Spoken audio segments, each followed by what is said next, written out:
Namo tassa bhagavato arahato sama sambuddhassa.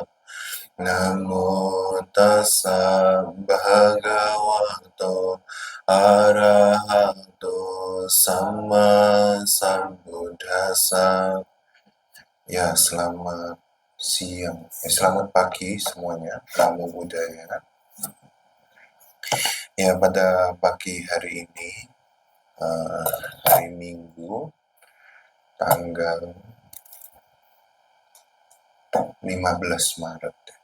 15 Maret, kita akan membahas Dhamma. Jadi, ini topik Dhammanya di request sama satu orang juga. Itu adalah tentang 32 tanda tubuh dari Sang Buddha. Saya pernah membawakannya ini, tanda yang pertama itu waktu function. Jadi mungkin kalian nggak ada pergi, tapi saya nggak ada nyiapin yang pertama. Jadi di zaman dulu itu ada ilmu untuk membaca anggota tubuh. Jadi kalau garis wajahnya begini, artinya nanti begini. Kalau garis dia punya bentuk tubuh yang seperti ini, artinya seperti itu. Nah, di zaman sekarang ada ya membaca tubuh ya, membaca tai lalat. Nah, di zaman Buddha juga ada. Nah, di zaman dulu ketika Sang Buddha itu lahir, dia itu langsung dibaca tandanya. Ada 32 tanda besar dan 80 tanda kecil. Orang yang memiliki tanda ini itu pasti terlahir akan, kalau menjadi raja dia akan menjadi raja seluruh dunia, Raja Cakrawati. Kalau dia menjadi petapa, dia pasti akan menjadi seorang Buddha. Nah, setiap tanda itu ternyata memiliki karmanya sendiri. Waktu itu awal mulanya ceritanya orang-orang tanya, kok Buddha itu sinarnya begitu terang, sinarnya begitu mulia. Terus kok penyebabnya apa? Kok nggak pernah dijelasin? Habis itu mereka terdengar Bante Ananda. Bante Ananda tanya ke Buddha, karena sebab apa kok kamu punya tanda-tanda yang begini? Ya, kalian belum pernah lihat Buddha ya. Jadi Buddha itu kenapa kok beda-beda patungnya Bante? Jadi di zaman dulu, awal-awal itu dianggap tabu bikin patung. Jadi dulu waktu Buddha masih hidup, itu nggak ada patungnya. Orang kalau ada masalah, ada pertanyaan, dia ke wihara. Ke wihara terus tanya ke Buddha. Dia ketemu Buddha yang hidup. Nah, setelah Buddha kan tinggal di satu tempat namanya itu Cetawana, hampir 25 tahun. Jadi orang-orang berpikir bahwa ini tempatnya Buddha. Nah, orang-orang datang, dia bawa bunga. Terus habis itu, dia ternyata Buddha lagi pergi. Dia kecewa lah. Dia taruh itu di putinya Buddha. Nah, sekarang tempatnya masih ada, namanya Cetawana. Kalau kalian ke India, di situ ada pintu masuknya, kuti Buddha, tempat Buddha membabarkan Dhamma, terus eh, pohon Bodhi Ananda juga ada. Nah, jadi waktu itu Anathapindika datang ke wihara, lihat kuti Buddha kok bau kali gitu, karena bunga-bunga dia ditaruh busuk. Nah, orang-orang juga kecewa. Akhirnya Anathapindika nggak suka, dia donatur besarnya. Dia bilang ini nggak bagus. Terus habis itu dia request apa bisa memuja objek lain selain Buddha. Karena orang ini datang dari jauh. Udah datang dari jauh nggak ketemu kecewa. Kayak misalnya kalian pikir, oh di sini ada Bante Utama, saya mau ketemu Bante, mau tanya-tanya. Ternyata Bantenya nggak ada. Nah, jadi ada kekecewaan. Nah, setelah itu eh, Ananda datang ke Buddha, Bante Ananda, terus Buddha bilang, kalau memang orang-orang mau menghormati Buddha, ada 3 objek, 3 cetia namanya. Sang Buddha katakan 3 cetia. Yang pertama adalah uh, Dhatu Cetya adalah relik Buddha. Nah, kebetulan kita punya relik Buddha yang asli, ada di ruangan tengah sana. Jadi, kalau yang relik ini, itu uh, saya nggak tahu sejarahnya. Tapi kalau relik yang di ruangan sana, itu betul-betul ditemukan di dalam satu kendi, kendinya tulisannya ini relik Buddha, di satu candi yang candi itu sudah 2.600 tahun lamanya. Jadi bisa dibuktikan keasliannya, sejarahnya ada relik yang di ruangan sana. Nah, yang pertama adalah relik Buddha, yang kedua adalah barang-barang yang digunakan oleh Buddha, Paribhoga Cetya, dan yang ketiga adalah Udisaka Cetya. Udisaka ini adalah patung-patung simbol-simbol yang ditujukan kepada Buddha. Nah, waktu itu Buddha bilang, saya kan masih hidup, nggak mungkin relik ini ada. Kan relik ini ada setelah Buddha dibakar. Nah, yang kedua, Udisaka. Udisaka ini hanya simbol. Jadi kayak gambar, patung ini hanyalah simbol. Jadi, kamu bisa menghormat barang-barang yang saya gunakan, yaitu pohon bodhi. Pohon bodhi itu tempat di mana Sang Buddha itu mencapai pencerahan sempurna. Bahkan Sang Buddha sendiri, setelah mencapai pencerahan sempurna, 1 minggu dia berdiri di satu arah di pohon bodhi. Dia melihat ke pohon bodhi untuk memberikan penghormatan. Dia mengucapkan rasa syukur dan terima kasih ke pohon bodhi. Nah, kalau kalian ke India, masih ada tempatnya. Jadi, ini pohon bodinya di sini, tempat Sang Buddha berdiri, menatap ke pohon bodhi 1 minggu, itu dibangun cetia besar.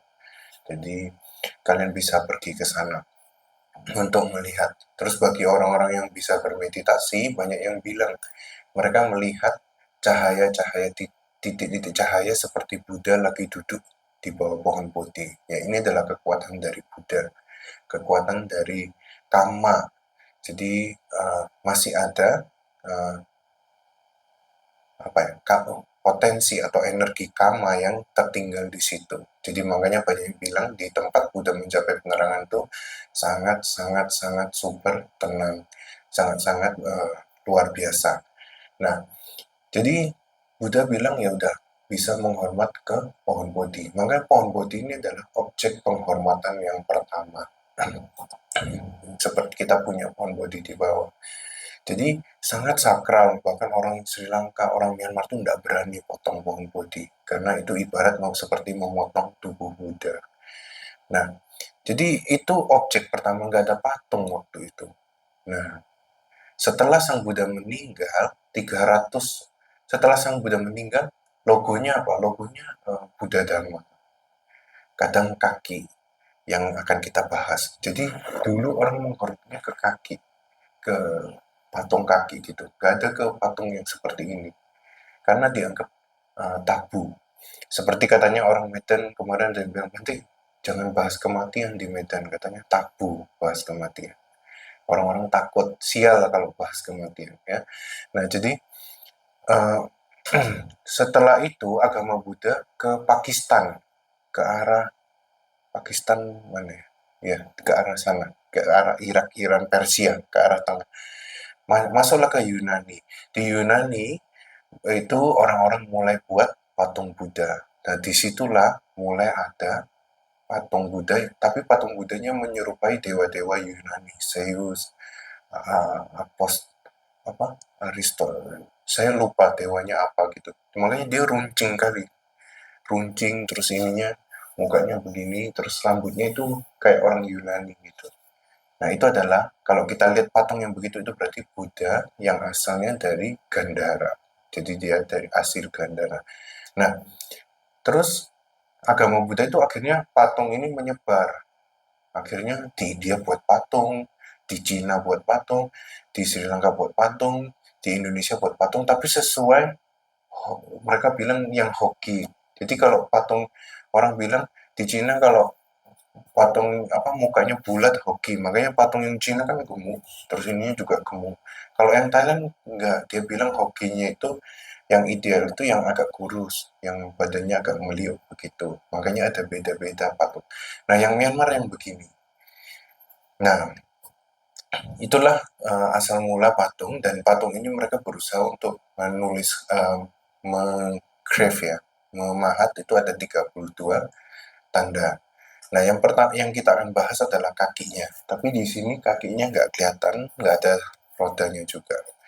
Pada lakha, pada talak caka lakhana. Lakhana itu tanda, pada itu kaki, caka itu roda. Jadi di kaki Buddha, tanda yang pertama yang kemarin saya udah bahas waktu function itu adalah dia rata. Karena rata itu dia nggak bisa digoyangkan oleh musuh. Terus dia juga nggak bisa diganggu oleh musuh-musuh internal seperti kebencian, kemarahan itu dia nggak bisa, keserakahan nggak bisa. Jadi dia sangat firm, sangat kokoh begitu. Nah, tanda yang kedua ini adalah di tengahnya ini ada roda. Ya. Bentuknya adalah ini 1000 jeruji. Saha sarani. Saha sarani itu adalah 1000 jeruji. Terus nemikani. Nemikani ini adalah 1000 apa? Ada ini ya, apa? Bulatan, ada bulatannya. Terus nabi itu ada tengahnya, ada porosnya. Terus paripura dia membulat sempurna begitu. Terus habis itu sabab witantara ini dia antara jeruji itu walaupun 1000 tapi jaraknya itu sama rata katanya begitu. Ini bentuknya. Jadi ini adalah bentuk dari um, apa? Ini oh, yang dihormati di Gandhara diketemukan di daerah Swat. Jadi kalian bisa lihat di jempolnya. Jempolnya itu ada tanda tiratana katanya. Terus yang jari 1, 2, 3, 4 itu ada tanda swastika. Terus katanya arahnya berbeda-beda. Nah, itu maksudnya adalah art gitu, seninya. Terus yang ditumit, yang di atas, itu adalah hiasan melambangkan tiratana, Buddha, Dhamma, dan Sangha. Yang tengah ini adalah yang tanda eh, yang ada di kaki Buddha. Jadi kaki Buddha itu ada tanda 1000 jeruji, terus habis itu ada porosnya, terus habis itu di antara 1000 itu dibagi dengan divide evenly gitu, nggak ada yang um, besar sebelah. Terus ada lingkarannya, dan di sini lingkarannya adalah bunga, bunga dengan 4 kelopak katanya. Ini bentuknya. Ini bentuk yang dipuja waktu itu. Tapi kaki Buddha itu rata dan ada rodanya aja, gitu aja. Ini yang dipuja di Gandhara waktu itu, di Swat, daerah Swat. Dari batu kas hijau, jadi kalau disinarin dia bisa ada cahaya-cahayanya, ada kristalnya gitu. Terus untuk mendapatkan tanda ini, apa yang dilakukan oleh bodhisatta kita? Yang pertama adalah Ubegutta Sabhayang Anupatita. Yang kedua adalah Damikanca Rakhawara Guting Sangwidata. Dan yang ketiga adalah Sabariwara Danang Adasi. Ini cukup menarik ya. Jadi kalau kita ingin mempunyai tanda ini ada manfaatnya. Manfaatnya akan punya banyak pengikut. Jadi ada orang-orang yang pengikutnya sedikit, ada biku yang pengikutnya banyak sekali. Ada orang pengikut ini dalam hal bisa juga pelayan ya. Pelayan, teman, orang yang bekerja sama kita, itu bisa ada orang banyak gitu, orang kok suka gitu ya. Nah, kemungkinan dia pernah melakukan karma sejenis yang dilakukan bodhisatta ini. Tapi ada orang nggak punya banyak pengikut. Nah, apa karmanya? Yang pertama adalah dia itu membuat satu perlindungan ya, tempat perlindungan yang menyingkirkan rasa takut dari para pencuri, para raja ataupun musuh. Terus merinding, merinding karena takut ada raksasa, ada gajah, kuda, ular. Kalian pernah ke hutan? Kalau ada ular tuh langsung bisa merinding, bisa takut tuh. Terus kayak ada suara-suara kayaknya menyeramkan itu bisa langsung bisa merinding di sini. Nah, itu yang dilakukan bodhisatta, dia menghilangkan atau menyingkirkan itu dengan membuat satu tempat perlindungan di tempat-tempat yang bahaya itu, di hutan, di terpencil, di pinggiran kota, dia buat itu. Terus tempat itu dibuat ada pagarnya, ada penjaganya, ada tempat berlindungnya gitu. Dia membuat, terus kalau misalnya ini tempatnya misalnya di pinggiran kota Medan, itu tempat yang terkenal banyak perampok, bahaya. Orang mau melakukan perjalanan harus lewat tempat itu terus baru bisa keluar ke kota yang lain misalnya. Nah, dia akan ngutus pengawal katanya untuk bawa orang itu bisa masuk ke tempat itu dengan aman untuk istirahat baru nanti bisa lanjutkan ke kota selanjutnya. Ini adalah kampanye. Terus nggak cuma di situ, dia begitu orang sampai di tempat dia memberikan dana dengan 10 perlengkapannya. Jadi ada 10. Nah, ini yang menarik. Sebenarnya poin utamanya adalah ini, Sapari Warancak Danang Adasi. Jadi kalau dia berdana, itu nggak cuma satu jenis, tapi ada 10. Dan 10 itu pun lengkap. Oh, ini saya lupa carinya, jusnya. Pertama, Yaku Batang. Jadi pertama orang yang datang ke tempat dia itu didanain. Yaku itu adalah bubur cair, Batang itu adalah nasi atau makanan. Dalam hal ini, jadi begitu tamu datang itu dia akan danakan nasi. Terus dia danakan itu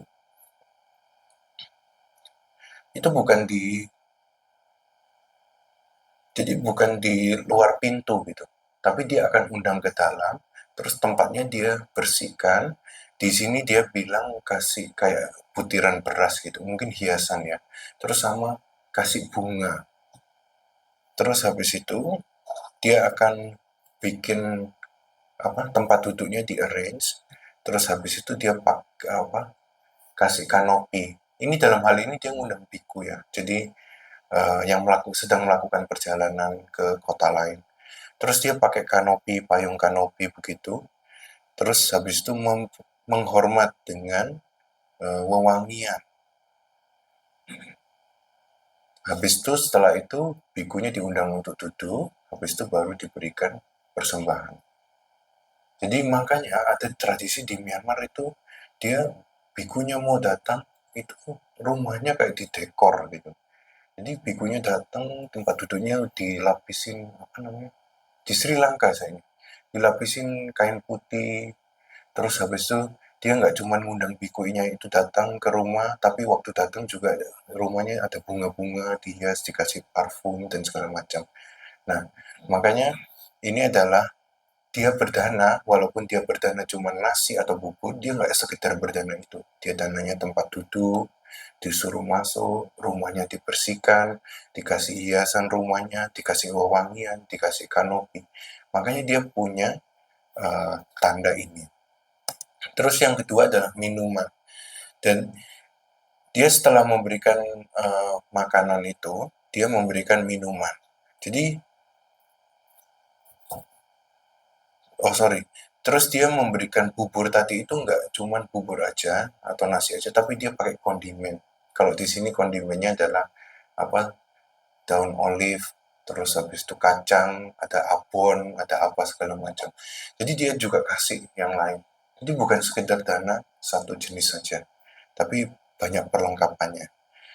Setelah itu dia mencuci kaki kaki dari biku itu, terus habis itu dia uh, di zaman dulu itu smeared with oil, jadi di, dilapisi dengan minyak ya. Kakinya itu dicuci dengan minyak. Saya pernah baca di Yunani juga kayak gitu. Mereka pakai minyak untuk membersihkan badan. Jadi supaya kakinya itu lembut mungkin, pecah-pecah. Terus memberikan dia bilang di sini unlimited snacks. Jadi kajakang datwa. Jadi itu sejenis buah-buahan, kacang-kacangan. Jadi setelah dia ngelayani satu-satu gitu. Oh, kasih dulu. Ini kayak ngelayanin raja mungkin ya. Jadi kasih dulu buburnya, selesai cuci kakinya, terus habis itu dikasih minyak kakinya, di wangian. Habis itu dikasih snack, kondimen, kacaka. Kacaka itu makanan yang bisa digigit. Jadi kayak kacang, terus hobi, buah, dan segala macam, unlimited di sini tulisnya. Terus terus dia akan memberikan banyak sekali pilihan, eee, makanan itu dengan kuah-kuah dan perlengkapannya. Setelah itu dia akan memberikan minuman. Jadi itu tadi baru baru ini yang nomor satu. Jadi kalian bayangkan ya, oh dana ya udah bubur aja enggak. Kadang mama saya juga sering tanya, Pak, nanti dananya gimana, dananya gimana. Jadi dananya itu harus skillful juga. Nah, harus siapin ini itu gitu. Kadang mama saya kan masih eh, mungkin nggak gitu dekat sama biku, jadi bingung biasanya dananya seperti apa. Nah, dulu sering tanya, ini harus nambah apa, harus kurang apa. Yang kedua minuman. Minuman ini juga dia danakan itu nggak cuma satu jenis, katanya ada 8 jenis, tapi saya belum tanya. Ini yang belum cari, saya lupa cari. Jadi ada jus mangga, kemungkinan jus-jus yang lain gitu. Makanya saya lihat di Sri Lanka itu kalau mereka mau dana jus sore itu 4 macam atau 8 macam. Oh iya, saya ingat 8 gelas gitu. Terus beda-beda gelasnya. Jadi ini adalah mereka belajar dari sini. Terus terus pakaian, dia memberikan pakaian itu nggak cuma uh, satu jenis, tapi dia memberikan satu dua atau juga jarumnya juga dia kasih. Terus habis itu dia memintal benang katanya. Terus ininya ya, apa tempat duduknya itu dilapisin. Terus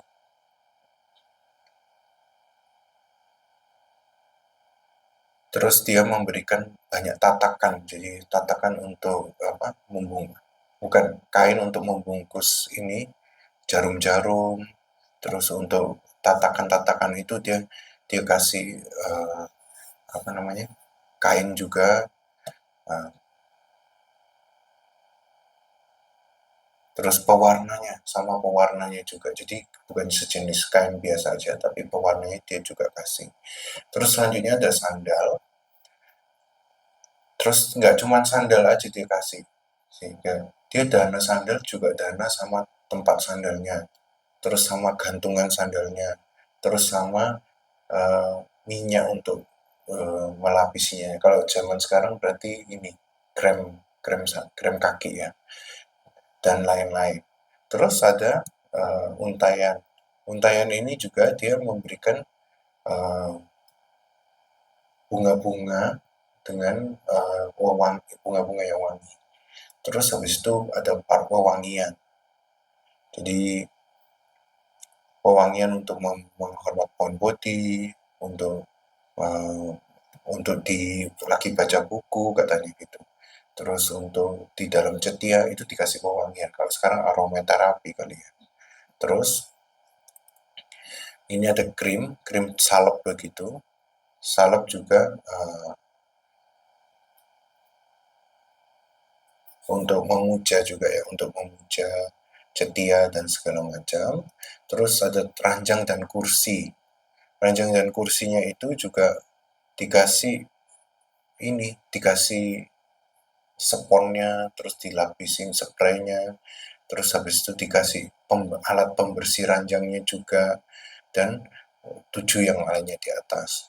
Terus ada tempat tinggal. Tempat tinggalnya ini juga dikasih dengan hiasan-hiasan katanya.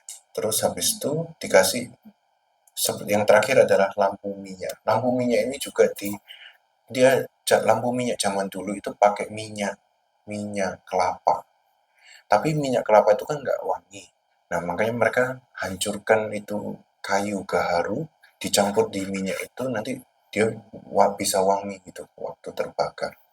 Nah, jadi kalian bisa lihat ya. Jadi waktu sang bodhisatta itu berdana, dia berdana nggak cuma satu jenis, tapi dia berdana komplit seluruh perlengkapannya.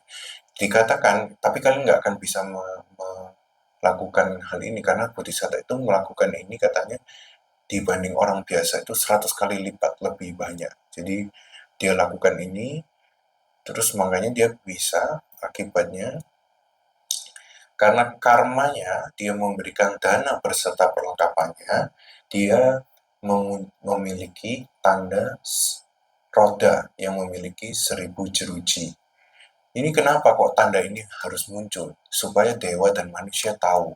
Ini loh, uh, karena dia berbuat berdana seperti ini, dia dapat tanda roda seperti ini. Terus cirinya adalah dia 1000 roda, roda dengan 1000 jeruji, dan manfaatnya adalah maha pariwata. Maha pariwata ini adalah dengan pengikut yang banyak. Kalau misalnya dia jadi raja, itu perdana menteri, raja-raja yang di daerah-daerah, kalau sekarang kayak kelurahan dan segala macam, semua akan ngikut dia. Apapun yang dia omong, dia ikut. Terus kayaknya mereka setuju aja sama dia. Terus ini menteri keuangan, orang-orang yang bagus, itu bisa ikut ke dia. Kalau dia jadi biku, kalau dia jadi Buddha, maka biku-bikuni, upasaka-upasika itu akan banyak mengikuti dia. Ini adalah manfaat dari berdana. Jadi kenapa Sang Buddha memiliki roda? Itu karena dia berdana dengan perlengkapannya. Dan manfaatnya apa? Manfaatnya dia memiliki banyak pengikut. Jadi apa yang kalian bisa pelajari dari hari ini? Nggak usah iri hati. Ya, kalau, kok dia banyak temennya ya? Kok saya nggak punya temennya? Nah, mungkin kamu berdananya sedikit-sedikit kali. Ya, jadi nggak usah iri hati. Kadang juga artis ya, ada artis tuh bisa terkenal sekali terus banyak pengikut gitu juga. Tapi ada yang kayaknya nggak berusaha gimana pun dia nggak bisa terkenal. Nah, jadi nggak perlu iri hati. Semua adalah hukum karma. Sebenarnya tujuan kita mempelajari ini adalah mengetahui bahwa semua itu karma. Kita memiliki tubuh seperti ini, memiliki nasib seperti ini, itu karena perbuatan kita di masa lampau. Dan sekarang untuk mendapatkan kehidupan yang lebih baik ya harus menanam karma baik. Nah, terus penjelasan tentang jejak kaki Buddha itu nggak bisa meninggalkan jejak. Jadi kalau Buddha menapak itu nggak bisa, nggak ada jejaknya. Kenapa? Yang pertama karena lembut, diibaratkan seperti kapas katanya, bola kapas yang menyentuh. Jadi dia sekedar menyentuh aja. Ini di kitab penjelasnya. Terus karena kekuatan yang luar biasa. Jadi seperti kuda yang sangat kencang seperti angin. Dia itu menapak di bunga daun lotus. Jadi dia kayak kayak terbang begitu. Nah, seperti itu juga karena kekuatan Buddha yang luar biasa, tapak kakinya nggak ada nggak ada jejaknya. Terus untuk kesejahteraan banyak orang. Jadi orang-orang itu tak kalau kaki Buddha itu tersisa, itu orang-orang takut untuk tapak lagi karena itu sudah ditapak oleh Buddha. Bahkan di dalam Tipitaka disebut sebagai pada cetia. Jadi cetia untuk menghormat Buddha. Kaki Buddha itu disebut cetia, jadi menghormat. Makanya dia nggak meninggalkan jejak supaya orang-orang yang ngikut di belakang, kan Buddha kalau jalan banyak rombongan di belakang. Nah, itu nggak menapak kaki Buddha, mereka juga nggak minggir-minggir gitu, jadi mereka terus lurus saja ngikut Buddha dari belakang. Akan tetapi di sini Dona Sutta itu Sang Buddha meninggalkan jejak kakinya, jadi ini tercatat, dan di jejak kakinya itu ada roda dengan 1000 jeruji. Jadi roda dengan 1000 jeruji ini nggak bisa jejak kaki ini nggak bisa muncul kalau Buddha sendiri nggak mau aditana. Jadi Sang Buddha aditana supaya Dona itu lihat. Sebenarnya Sang Buddha punya intensi untuk supaya Dona ini bisa bertemu dia, karena Dona ini nanti yang akan bagi relik beliau. Karena relik Buddha itu kan raja-raja dari mana-mana memperebutkan. Saya kan keluarganya, saya harus ini. Nah, mereka bisa perang. Nah, Brahmana Dona ini yang akan membaginya dengan rata, nggak jadi perang.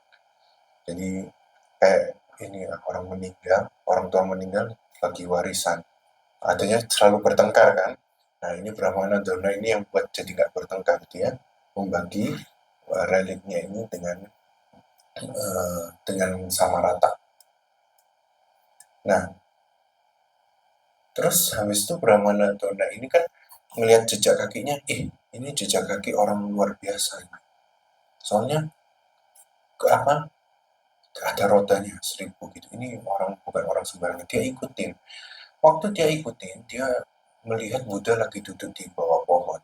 Lalu apa yang dia lihat adalah Sang Buddha itu pasadikang. Jadi ketika dilihat, kalian bisa membayangkan ya, walaupun kalau kalian latihan meditasi mungkin mungkin kalau kalian pernah ketemu Buddha, image Buddha itu bisa muncul di depan kalian.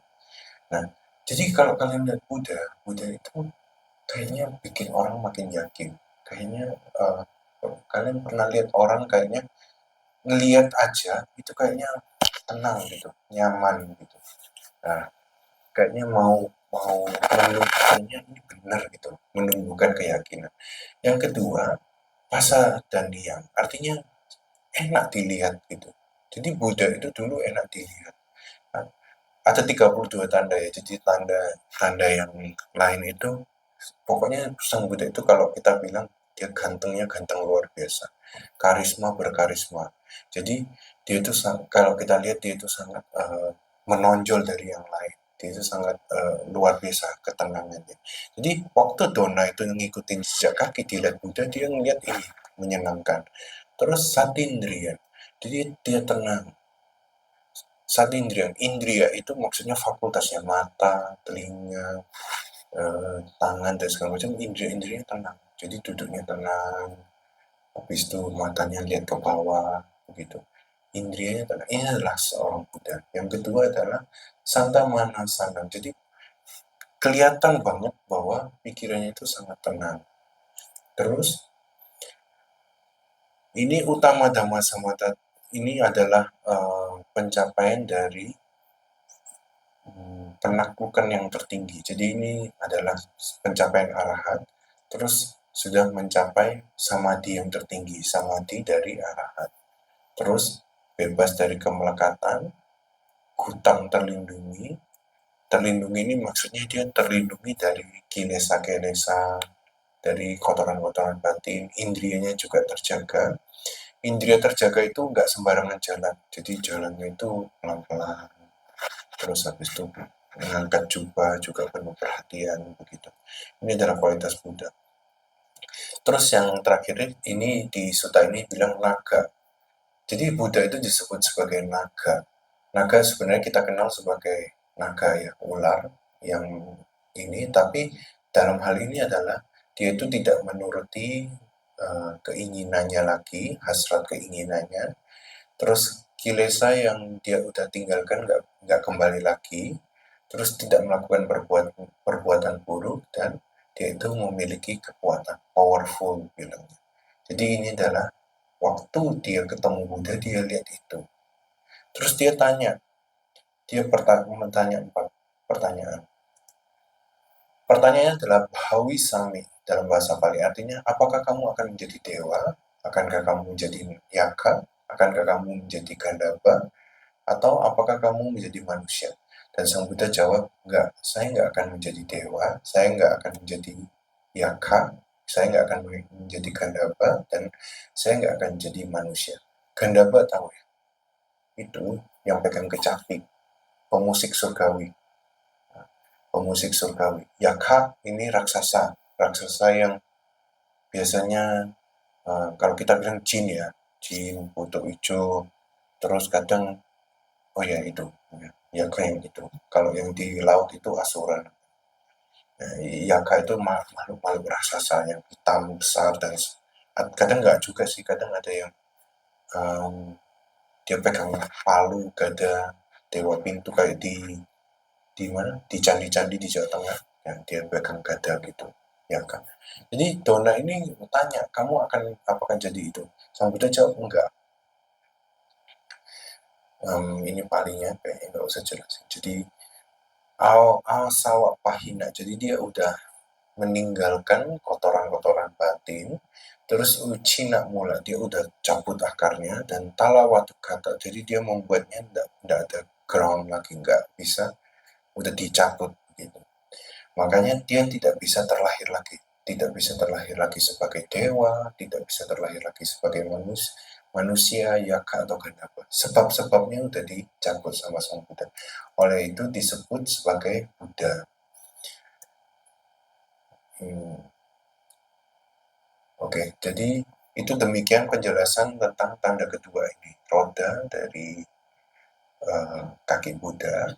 Dan kalau salah satu seorang saya itu mengatakan kita itu bisa merenungkan em, merenungkan kualitas-kualitas Buddha. Oh, Buddha berdana dengan eh, berdana dengan perlengkapannya, sehingga beliau memiliki eh, tanda roda ini, yang mana beliau memiliki pengikut yang luar biasa banyaknya sampai sekarang. Ya, kalau pemimpin-pemimpin dulu mungkin udah dilupakan, tapi sampai sekarang pengikutnya masih banyak. Nah, kita mengulang-mengulang hal ini, kita membahas ini, akan muncul keyakinan, akan muncul kebahagiaan. Ini adalah disebut sebagai Buddha Nusati, mengembangkan pikiran yang merenungkan kualitas Buddha ini lagi dan lagi, lagi dan lagi. Jadi, um, terus manfaatnya apa? Manfaatnya sangat banyak. Jadi, kalau kita merenungkan Buddha, kalau orang Mahayana apa ya? Amitoho, Amitoho, Amitoho, Amitoho. Nah, kalau kita merenungkan satu, misalnya kita mau ingat yang ini, roda. Oh ya, dia punya roda, dia punya roda. Tapi kita harus merenungkan maknanya.